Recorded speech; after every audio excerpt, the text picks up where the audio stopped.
오늘 우리에게 주시는 하나님의 말씀은 마태복음 20장 1절에서 16절까지의 말씀입니다.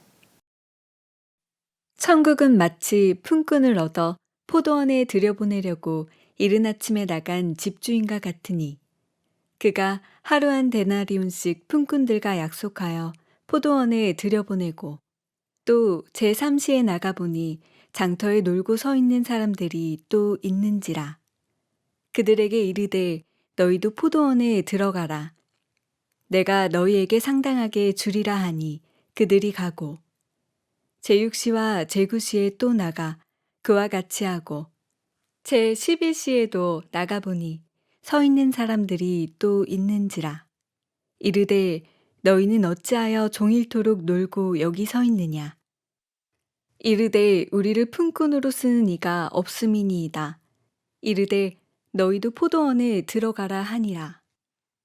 저물매 포도원 주인이 청지기에게 이르되 품꾼들을 불러 나중 온 자로부터 시작하여 먼저 온 자까지 삭슬 주라 하니 제11시에 온 자들이 와서 한 데나리온씩을 받거늘 먼저 온 자들이 와서 더 받을 줄 알았더니 그들도 한 데나리온씩 받은지라. 받은 후 집주인은 원망하여 이르되 나중 온 이 사람들은 1시간밖에 일하지 아니하였거늘 그들을 종일 수고하며 더위를 견딘 우리와 같게 하였나이다.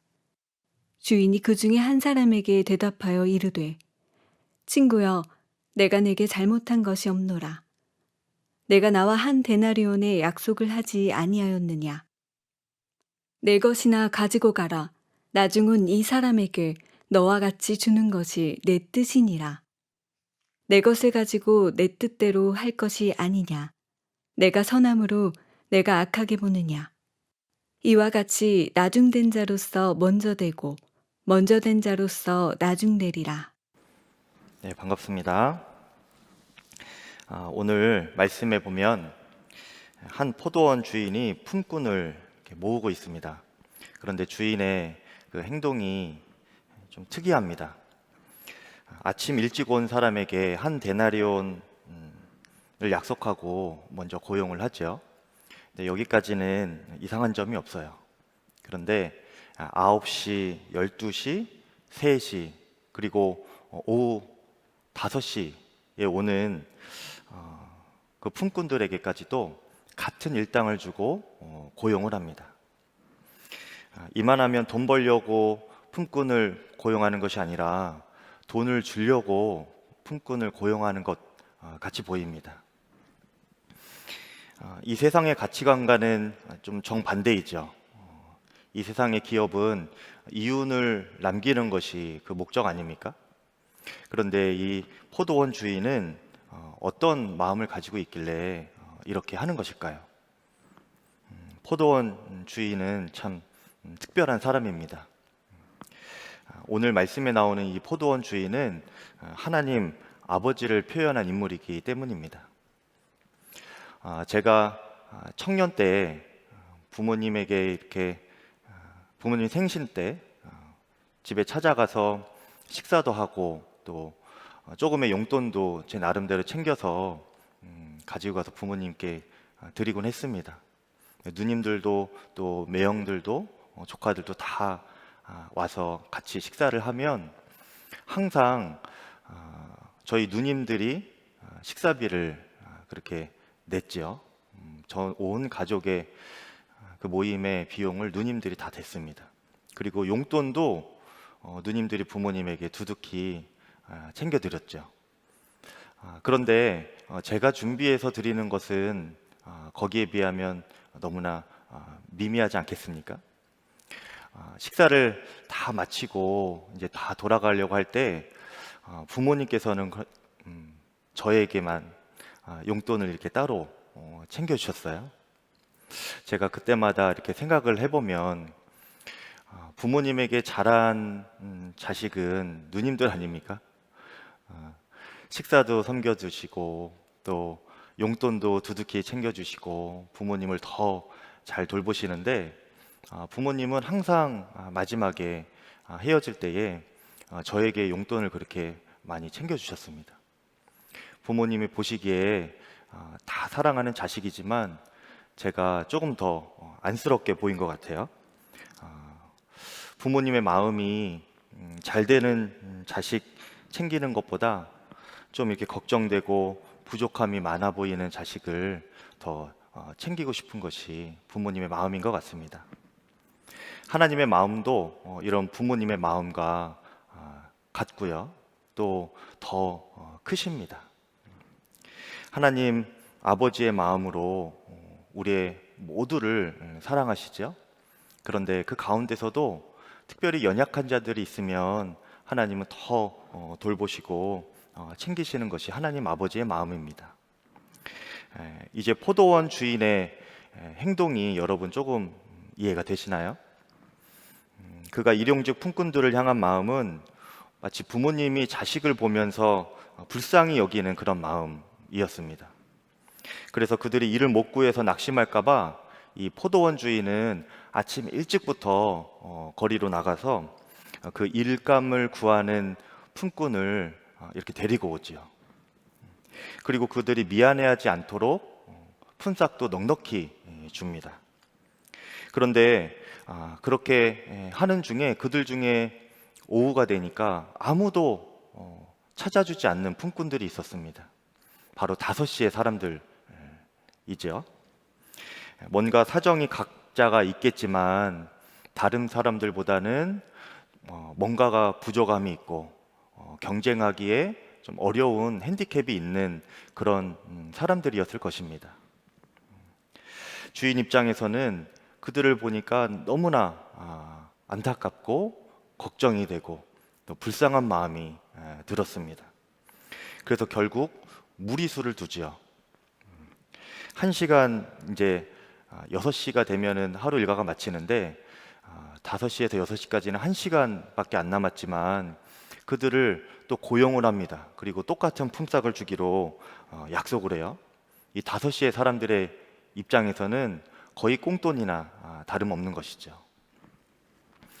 이것이 더 걱정되는 자식 챙겨주고 싶은 부모님의 마음입니다.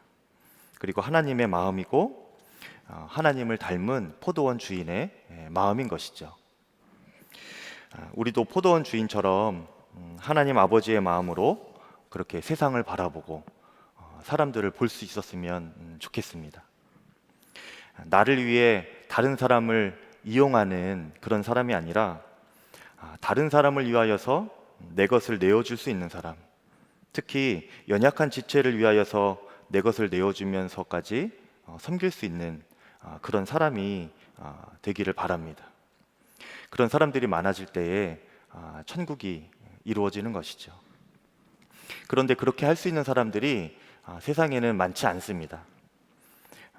나에게 베푸신 하나님의 사랑이 어떠한 것인지 잘 모를 때 그렇죠. 우리가 만약에 주님께서 나에게 베푸신 사랑이 얼마나 크고 귀한 것인지 보배로운 것인지 깨닫는다면 우리도 능히 그런 삶을 살아갈 수가 있습니다.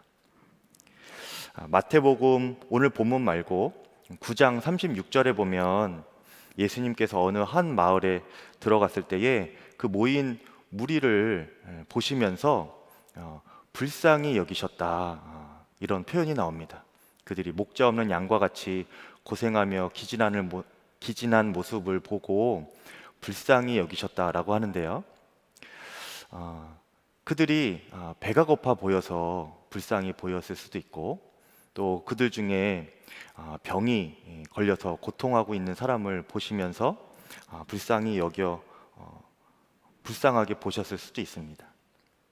그런데 무엇보다 주님은 사람의 마음을 보시는 분이지 않습니까? 예수님이 보시기에는 그들의 마음을 보니까 그들이 천국 복음을 알지 못하고 영적으로 허기지고 지친 상태인 것을 주님은 보신 것 같아요. 그래서 그들을 보시고 불쌍히 여기신 것입니다. 성경에서 불쌍히 여기시는 주님의 마음을 표현하는 단어가 하나가 있는데요. 그것이 긍휼이라는 단어입니다. 긍휼의 특징은 불쌍하다, 저 사람 보니까 걱정된다, 이런 마음이 드는 것이죠. 그런데 그 마음이 드는 것으로만 끝나는 것이 아니고요. 행동으로까지 이어지는 것, 그것이 바로 긍휼의 온전한 뜻입니다. 저 사람을 위하여서 내가 불쌍히 여기는 불쌍하다고 보여지는 저 사람을 위하여서 내가 어떤 대가를 지불하더라도 심지어 손해를 감수하고서라도 내가 불쌍히 여기는 그 마음에 책임을 지는 거예요. 어떤 형태라도 좀 이렇게 도움을 주는 행동까지 나아가는 것, 그것이 바로 긍휼입니다. 예수님이 그런 마음이 있으셨던 거예요.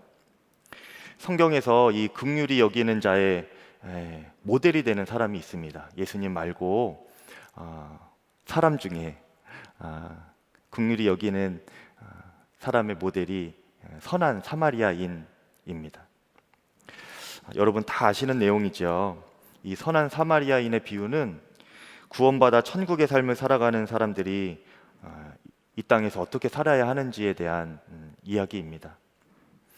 어느 한 강도 만난 자가 피 흘리면서 쓰러져서 바닥에 누워서 거의 죽게 되었죠. 그때 한 제사장이 그 옆을 지나갑니다. 그가 그 쓰러져 있는 강도 만난 자를 보고 마음에 불쌍히 여기는 마음이 있었겠죠. 아무래도 제사장이니까 그런 마음까지 안 들지는 않았을 것입니다. 그런데 그는 그 모습을 보고 그냥 지나쳤습니다. 그 다음에 한 레위인도 그곳을 지나가게 돼요. 근데 그도 그 모습을 보고 마음에 불쌍히 여기는 마음이 들긴 했겠지만 그냥 지나칩니다. 마지막에 이 선한 사마리아인이 나오죠. 성경에 이렇게 나옵니다. 제가 읽어드리겠습니다. 이번에는 어떤 사마리아 사람이 그 길을 여행하다가 그가 있는 곳에 이르렀다. 사마리아 사람이 그를 보고 불쌍하게 여겼다. 그래서 그 사람에게로 가서 그의 상처에 올리브 기름과 포도주를 붓고 붕대로 감쌌다. 그리고 그를 자기의 짐승에 태우고 여관으로 데리고 가서 그를 정성껏 보살펴 주었다. 다음 날 그는 은화 2개를 여관 주인에게 주면서 말했다. 이 사람을 잘 보살펴 주세요. 만일 돈이 더 들면 내가 돌아올 때 갚겠습니다. 너는 이 3사람 중에 누가 강도 만난 자의 이웃이라고 생각하느냐? 예수님께서 이렇게 물어보셨는데 여러분 주위에 만일 이런 강도 만난 자가 있다면 여러분은 그의 진정한 이웃입니까? 우리 모두도 예전에 주 예수님을 알지 못했을 때에는 영적으로 보면 사단에게 우리의 영생을 강도맞고 비참하게 살았던 인생들입니다. 예수님은 그렇게 세상과 사단에게 사로잡혀서 힘없이 살아가던 우리를 보시고 불쌍히 여기신 거예요. 그리고 그 불쌍히 여기는 마음을 주님은 외면하지 않으시고 책임까지 지셨는데 그 일을 이루신 곳이 바로 예수님의 십자가입니다. 우리를 구원하시려고 예수님은 책임 있는 행동으로 십자가를 지셨고 그 대가로 자신의 생명까지 내어주셨죠. 저와 여러분이 그렇게 구원받은 사람입니다. 우리가 이 십자가의 긍휼하심의 의미를 정말 깊이 깨닫고 있는다면, 그리고 그 십자가의 증인으로 살기를 우리가 정말 원한다면 우리 마음에도 사람을 보면서 불쌍히 여기는 마음이 일어나기를 바랍니다. 진정으로 십자가의 긍휼을 경험한 사람은 그런 마음이 일어나게 돼요. 그리고 눈이 달라집니다. 세상을 볼 때 주님의 눈으로 보고 또 돕게 됩니다. 한국 컴패션 대표이신 서정인 목사님께서 그 컴패션 사역이 한국의 초창기에 잘 정착되도록 할 때에 정말 많은 수고를 하셨더라고요. 그 목사님은 세계의 가난 속에 살아가는 비참한 어린이들의 모습을 한국에 이렇게 알리고 또 도움도 요청하고 싶은 그 사명에 불탔습니다. 그래서 본인이 직접 발로 뛰면서 사진을 찍어가면서 그 아이들의 모습을 한국에 이렇게 소개하고 그 아이들을 도우려고 했죠. 그때 여러 고생한 이야기가 있는데 그 중에 한 토막을 제가 읽어드리겠습니다. 한국 후원자들의 마음을 움직여 보려고 필리핀의 쓰레기장 안에 산다는 아이들의 모습을 찍으러 갔는데 왠지 아이들이 보이지 않았습니다. 마침 쓰레기를 뒤져 먹을 것을 입에 넣고 있던 한 아이와 눈이 마주쳤고 저는 반사적으로 카메라를 들고 찍으려고 하는데 그 순간 렌즈 속에서 아이의 눈빛과 저의 눈이 마주쳤습니다. 그 까만 두 눈 속에는 말없는 슬픔과 공허함이 있었습니다. 그 눈이 이렇게 말하는 것 같았습니다. 저도 알아요. 여기 버려진 쓰레기처럼 저도 버려진 존재라는 걸요. 미래도 희망도 없다는 걸 말이에요. 하지만 아무리 그런 저라도 제발 저를 그렇게 보지는 마세요. 솔직히 제가 사진을 찍을 때의 마음이 그랬습니다. 미래도 희망도 없이 버려진 아이가 있음을 사진에 담아 알리고 싶었던 것입니다. 그런데 그 작은 영혼이 부끄러움과 수치로 저에게 하소연하고 있었습니다. 저를 찍지 말아주세요. 순간 머리가 멍해졌습니다. 그리고 바로 그때 하나님의 생각이 제 안으로 마치 파도처럼 밀려왔습니다. 하나님은 저항할 수 없는 조용한 음성으로 저에게 이렇게 말씀하셨습니다. 내가 무엇을 보고 있느냐? 내 눈에는 저 아이가 너무나 귀하고 소중한 생명이구나. 하나님은 저와 같은 시선으로 그 아이를 보지 않으셨습니다. 사랑스럽고 소중하고 귀한 한 생명으로 보고 계셨습니다. 저는 팔에 힘이 빠지면서 카메라를 내려놓을 수밖에 없었습니다. 마치 깜냥도 모르면서 남의 자식을 돕겠다고 덤비다가 그 아이의 존재 자체를 기뻐하며 아이를 전심으로 사랑하는 진짜 아버지와 정면으로 만난 것 같았습니다. 저는 정말 하나님 안에서 이 어린 아이들을 위하여 최선을 다하려고 했습니다. 하지만 같은 장소, 같은 절망 속에서 하나님과 저는 완전히 다른 것을 보고 있었습니다. 하나님과 저의 시선의 차이는 크고 깊었습니다. 생명을 생명으로, 소망을 소망으로 보지 못했던 저는 자격 없는 아빠처럼 막막하고 부끄러운 마음으로 쓰레기산 한복판에 서 있었습니다. 서정인 대표님께서 이렇게 겸손하게 고백을 하셨지만 그가 그 아이들을 볼 때에 하나님의 시선을 비로소 얻게 되었던 것 같습니다. 주 안에 머무는 자는 이렇게 눈이 달라지고 세상을 향하여 자신의 인생을 드릴 만큼 헌신할 수 있는 책임 있는 행동이 뒤따르는 것을 이 대표님을 통해서 보았습니다.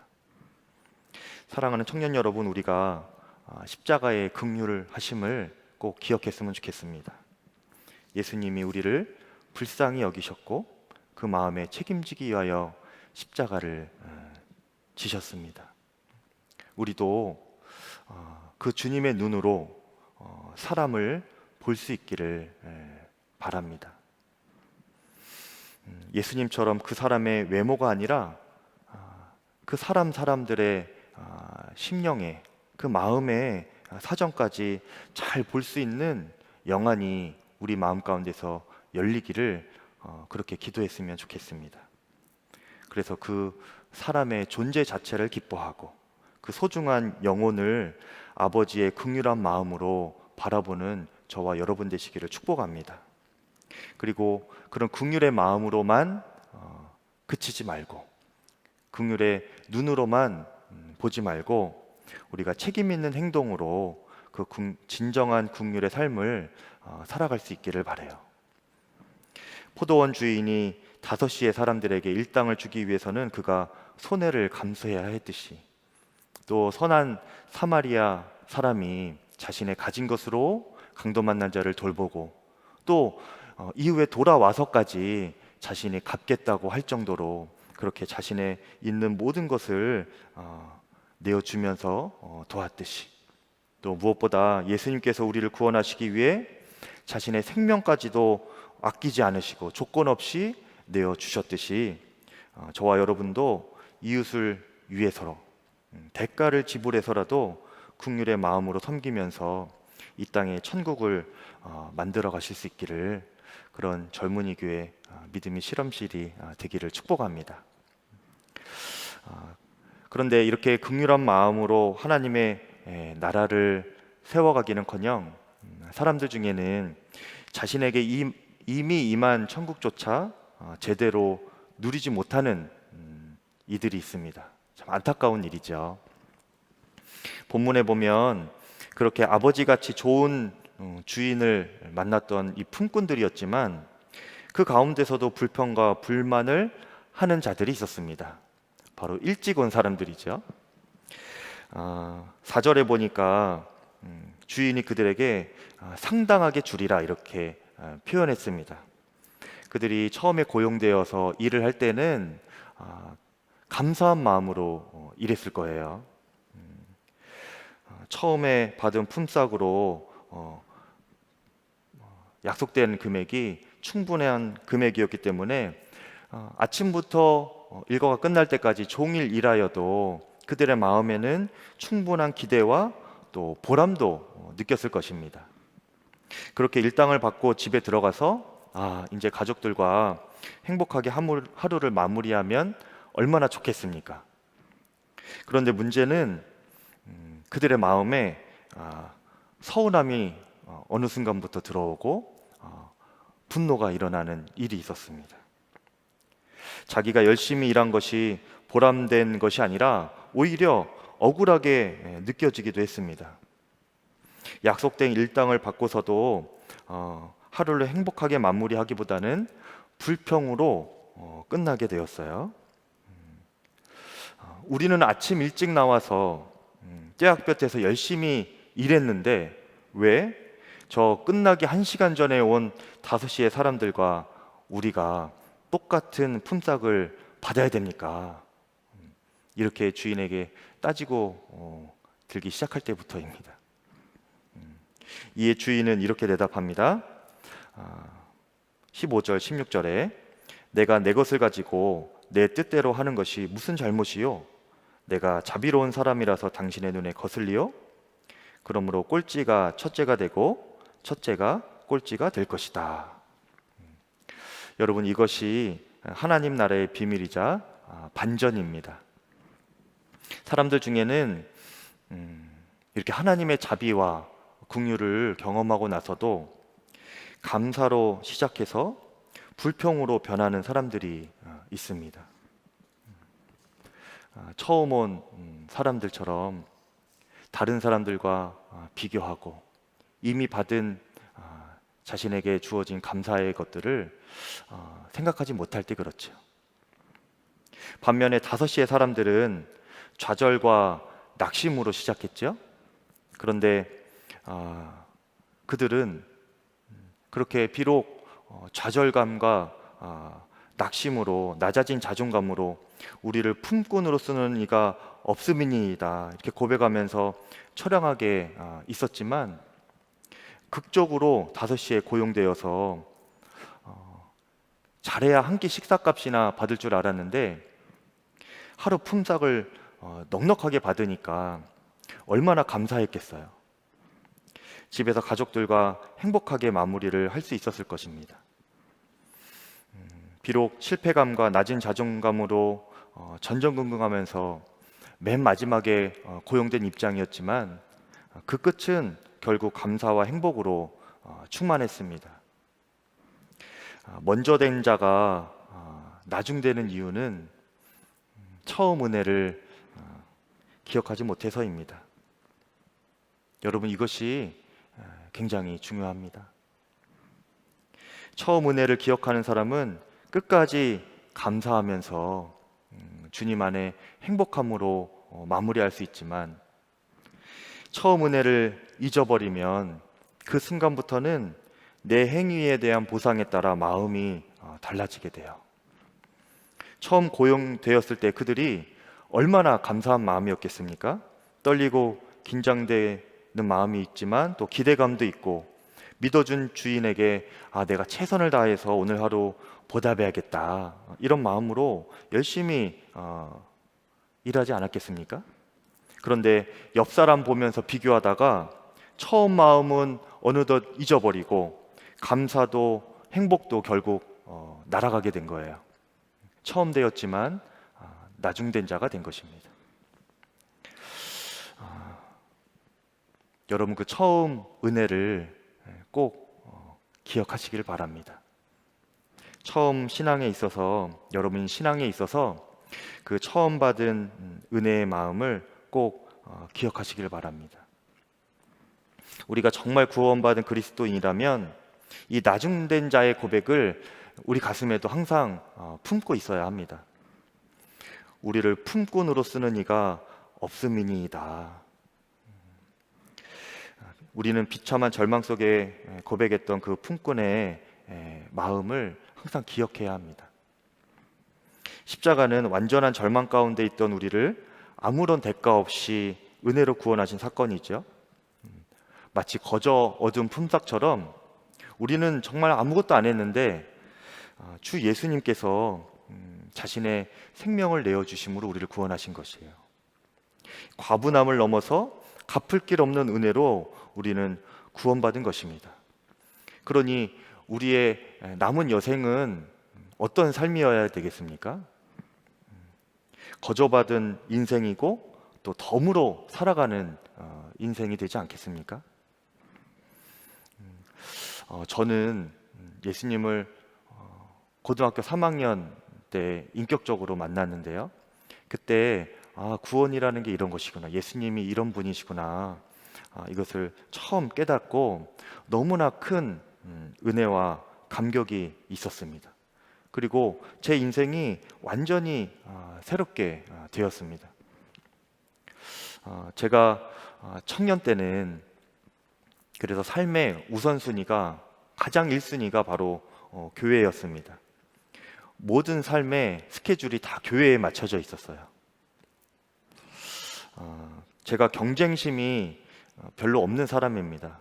뭘 이렇게 남한테 이기려고 하는 마음이 많지 않은데, 하나님 사랑하는 것만큼은, 또 하나님께 예배하는 것만큼은 어느 누구에게도 지기 싫어하는 마음이 생기더라고요.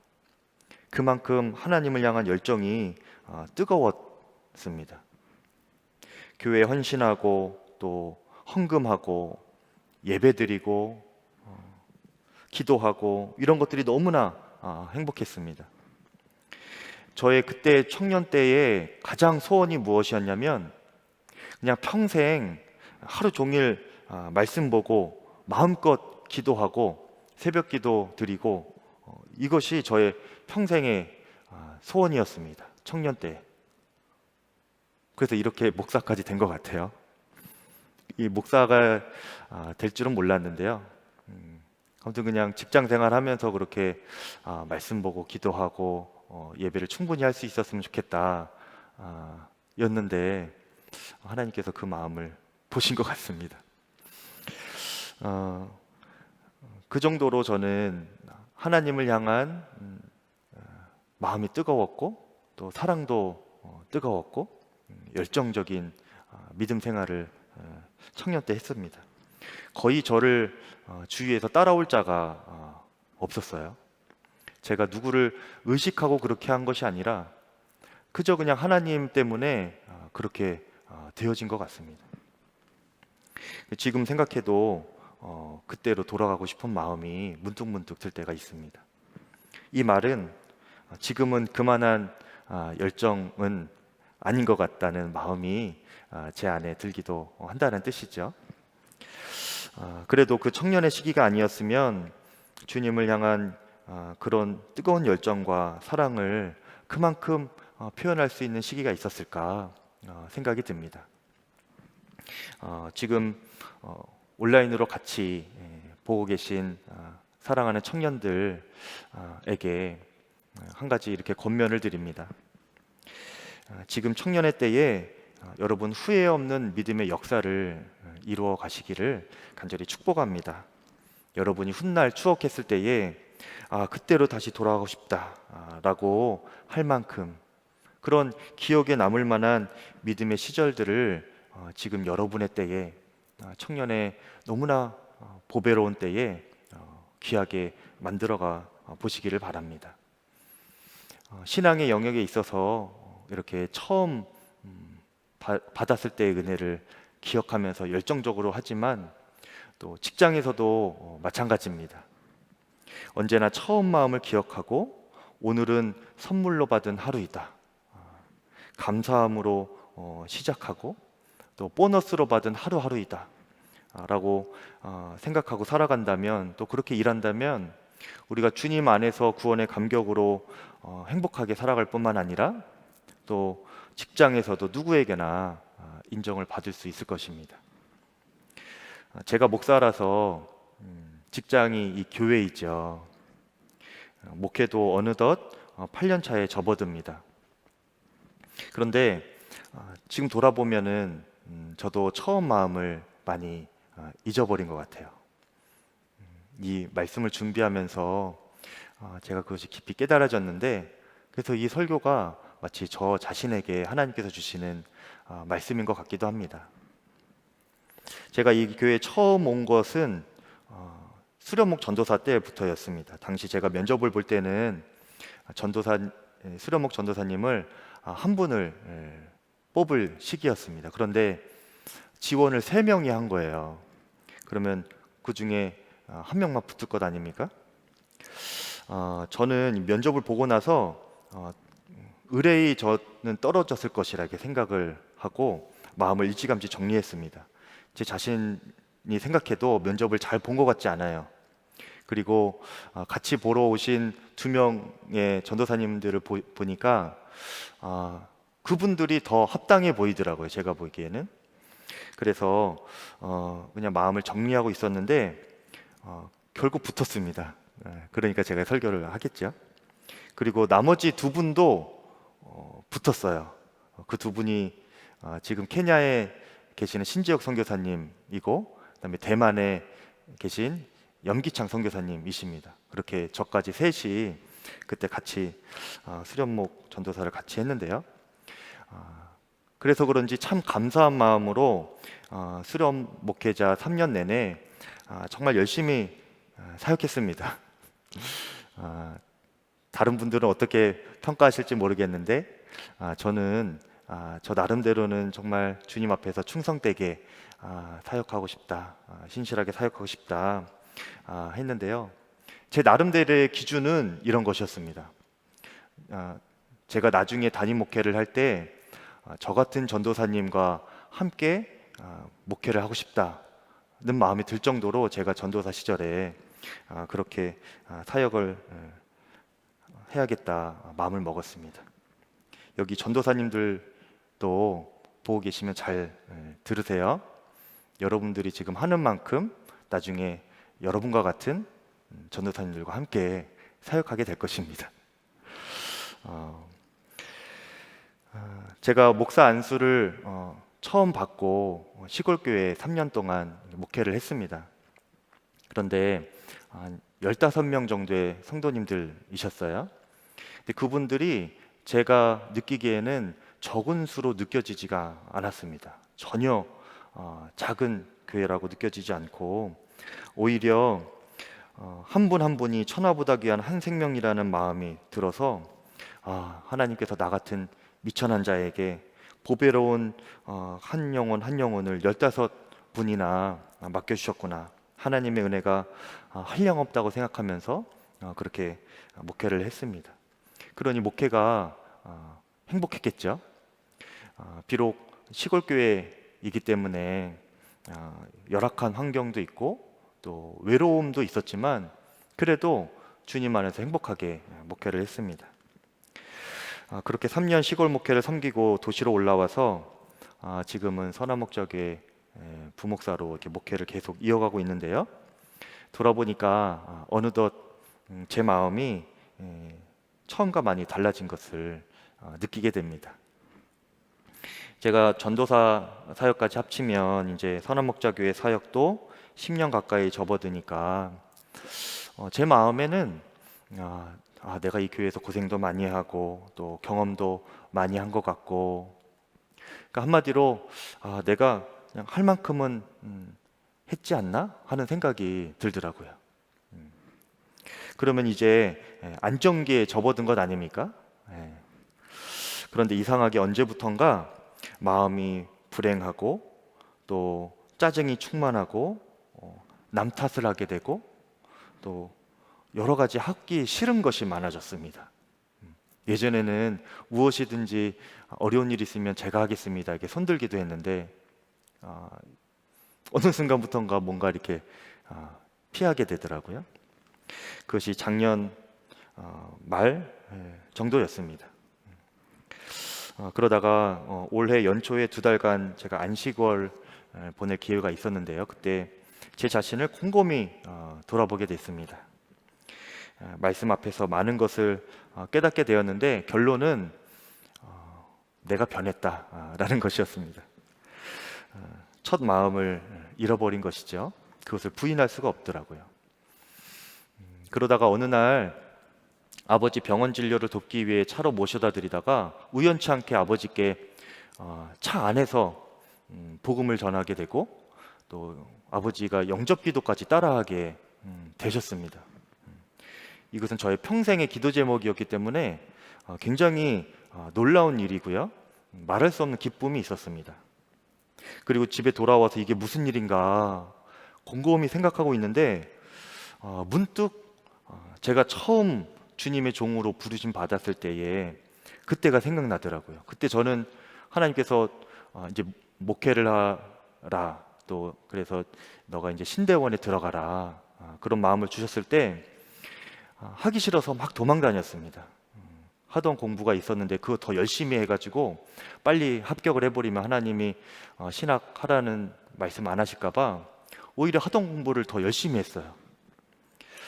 그런데 뭐 이런저런 모양으로 도망 다니다가 마지막에는 이 결단을 주님 앞에 이제 결국은 하게 됐습니다. 주님, 제가 주의 길을 가겠습니다 라고 결단할 때에 그냥 결단하면 너무나 좋은데 하나님께 한 가지 조건을 내걸었습니다. 그것은 무엇이냐면, 주님, 제가 주님 원하시는 곳에 가서 복음을 전할 테니까 주님은 저희 부모님을 구원해 주십시오. 그것을 제가 서원했던 게 기억이 나더라고요. 그런데 그것이 올 초에 이루어진 거예요. 그날 이루어지면서 제가 주님께 처음 부르심 받았을 때 그때의 다짐과 또 결단과 서원도 같이 생각나더라고요. 그러면서 함께 이어져서 드는 생각이, 제가 전도사 사역을 아주 처음 할 때 파트 전도, 이 교회 수련목하기 전에 파트 전도사부터 시작할 때가 불현듯 생각이 났습니다. 그때가 제가 신대원에 들어가기도 전이었거든요. 이력서 수십 통을 가지고 교회들을 찾아다니면서 직접 만나서 목사님들에게 이력서를 내밀고 사역을 할 수 있게 해달라고 그렇게 정말 수십 군데를 돌아다녔습니다. 그런데 그 목사님들 입장에서도 아직 신대원도 들어가지 않은 이 청년이 와서 이력서를 들이밀고 전도사로 써달라고 하니 누가 받아줄 수 있는 사람이, 그런 목사님이 있었겠습니까? 그런 교회가 쉽지 않죠. 아무도 안 받아줬는데 그래서 포기하고 있을 쯤에 나중에 한 교회에서, 그 면접 본 교회 중에 한 교회에서 연락이 왔습니다. 그래서 제가 그때부터 교회를 파트 전도사로 섬기게 되었는데요.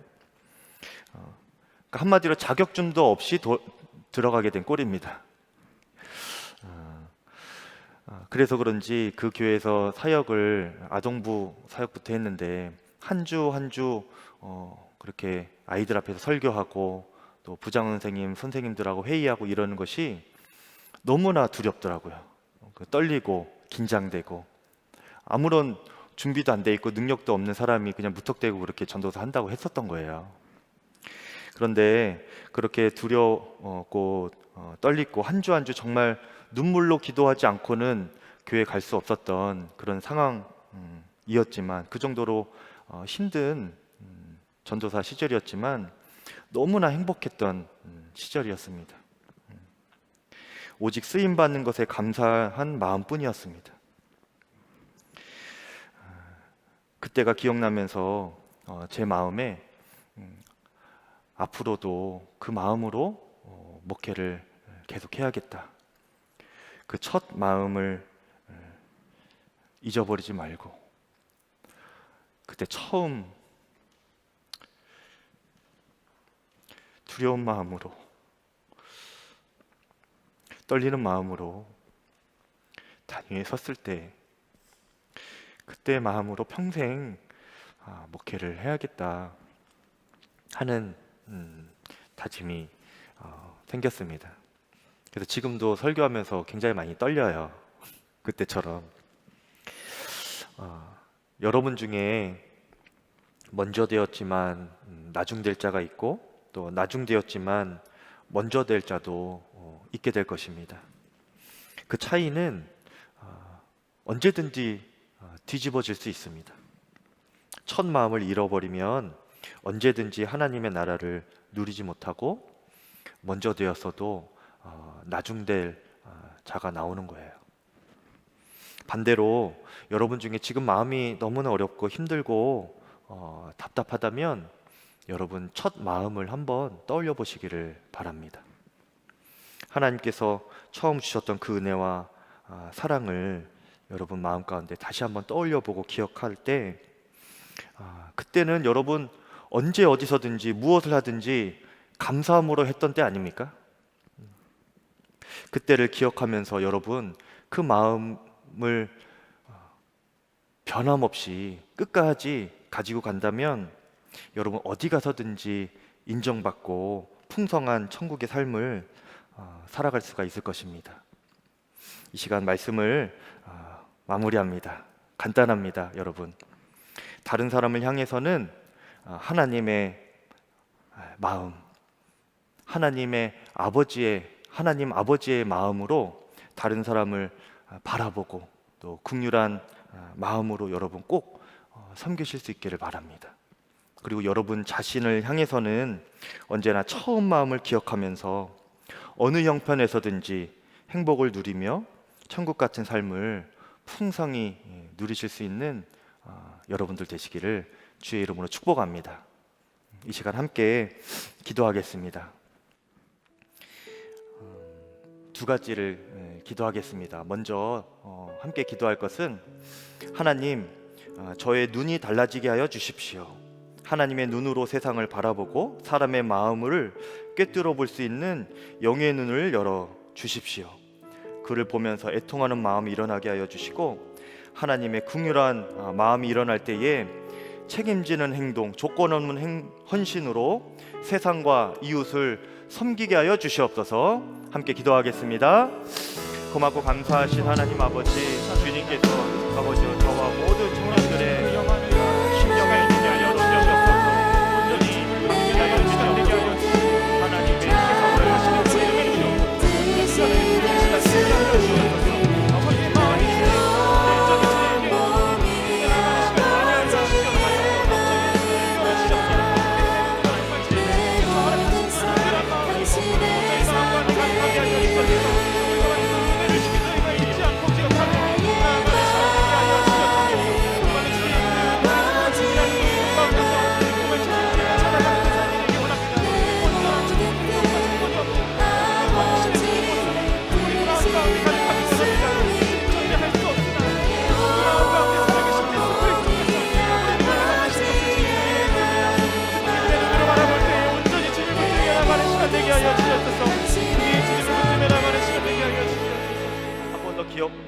한 번 더 기도할 때는 하나님, 처음을 기억하게 하여 주시옵소서.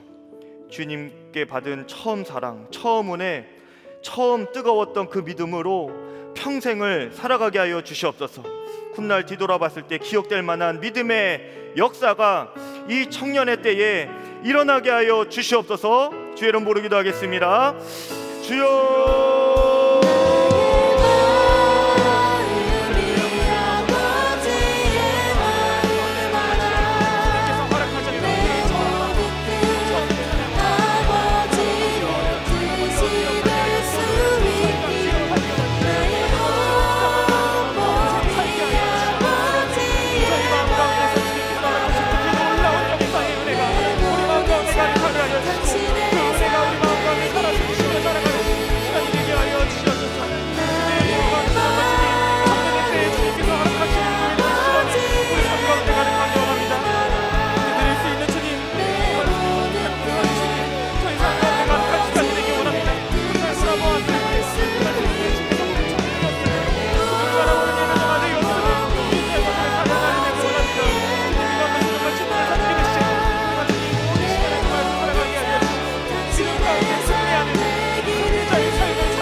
하나님 아버지, 주님께서 사랑하는 청년들의 마음 가운데 첫사랑이 회복되게 하여 주시옵소서.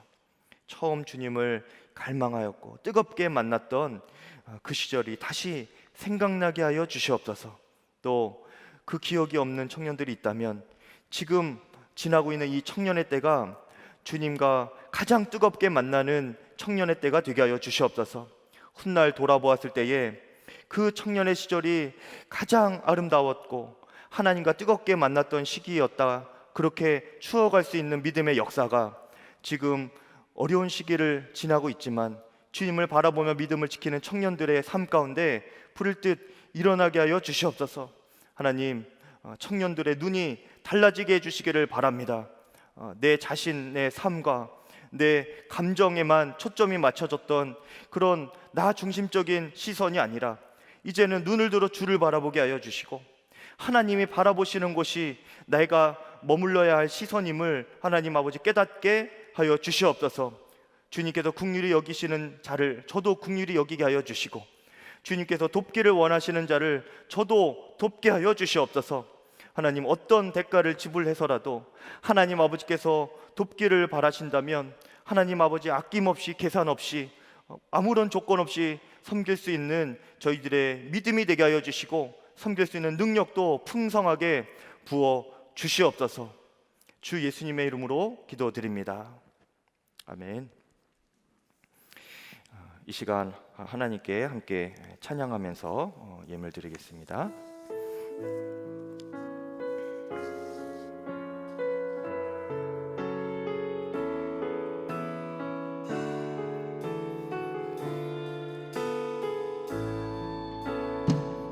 아버지, 당신의 마음이 있는 곳에 나의 마음이 있기를 원해요. 아버지, 당신의 눈물이 고인 곳에 나의 눈물이 고이길 원해요. 아버지, 당신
하나님, 오늘도 주님 앞에 신실하게 예배드리고 주님과의 첫사랑을 기억하기를 원하는 마음이 일어난 귀한 청년들을 하나님 아버지께서 흠량하여 주시옵소서. 또 이들이 마음으로 드린 예물도 주님께서 기쁨으로 받아주시고 하나님의 나라가 세워지는 일 가운데 천하보다 귀한 한 영혼이 구원받는 일 가운데 이 예물이 귀하게 쓰임받게 하여 주시고 또 청년들의 경제적인 사정과 형편을 주님께서 친히 돌봐주시어서 돈이 없어서 서러움 당하지 않도록 하나님 아버지께서 날마다 때마다 공급하시는 은혜를 모든 청년들이 맛보게 하여 주시옵소서. 이제는 우리 주 예수 그리스도의 은혜와 하나님 아버지의 크고 놀라우신 사랑하심과 성령님의 감화 감동하시며 내주 교통하심이 오늘 예배드린 모든 청년들과 예배를 준비한 모든 사역자들 위에 이제로부터 영원토록 함께하여 주시기를 간절히 축원하옵나이다. 아멘.